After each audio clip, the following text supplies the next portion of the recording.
Ti që edhe në burg, është marrë disiplinore. Tani çfarë? po nëse edhe në qelinë para burgim, gardiani arrin që t'i jap telefonin e tij, pra zëm se i lejohet në atë moment të futi. Ka vetëm as disiplinore? Të lutem më dëgjoj diçka se nuk po e kuptojmë fare në këtë shoqëri shqiptare që jetojmë.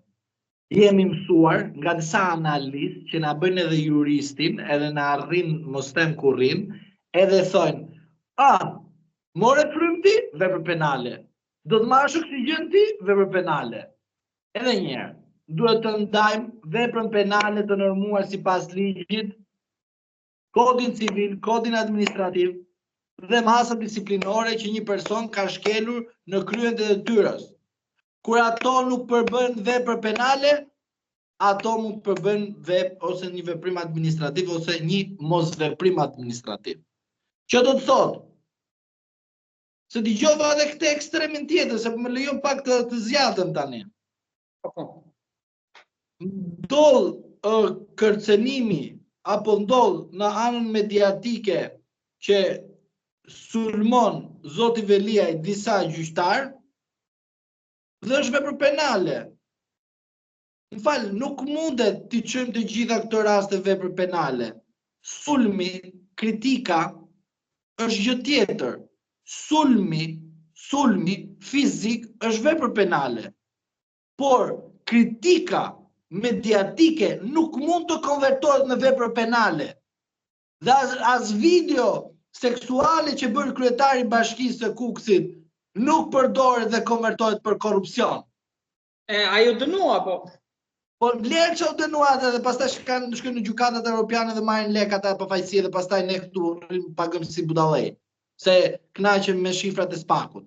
Prandaj, duhet të bëjmë një diferencë të madhe midis veprës penale, veprimit apo mosveprimit administrativ, që të kuptojmë qartazi ku jemi, me çfarë shoqërie jemi, se nuk mundet çdo gjë ta bëjmë vepër penale. E di pse bëhet kjo, se sistemi i partisë në pushtet e prodhon këtë ngjarje si vepër penale që nesër çdo qytetar mos të ndihet i lirë për të vepruar. Si puna e punonjësit, kisha frikë. Dhe kur qytetari dëgjon, vepër penale kjo, vepër penale kjo, qytetarit i ngjallet paniku, frika, mos reagimi, heshtja. Çfarë do të fitojnë këta budallët ignorant që flasin na për televizione edhe çdo gjë akoma dhe ajrin e bëjnë vepër penale? Pra avokati bie që kjo gjë do merrem edhe me emra dhe me mbiemra me disa veta që na bëjnë aty sikur marrin vesh, ç'a marrin vesh? Zotri, do ta kuptoj sistemin gjyqësor shqiptar. Lere profesionin, shko diq vetëm 5 vite duke studiu juridikun, shko dhe 1 vit te dhoma avokatis, merr atë cop licence, hajde në gjykat, shiko realitetin me sy dhe hajde dil jashtë dhe flit pastaj. Nuk mundesh do të rrit flasësh ti pa qenë avokat, pa fut fare në sistem, del aty ti na thua disa broçkulla. Dhe qytetari thot derisa flet ky merr kam të mëlqen. O je analist, zotri? O je analist, o je shërbëtor. Ai ose ajo për mua është shërbëtor dhe kur nuk i shërben shërbimit të sajt. Kaq kam të them.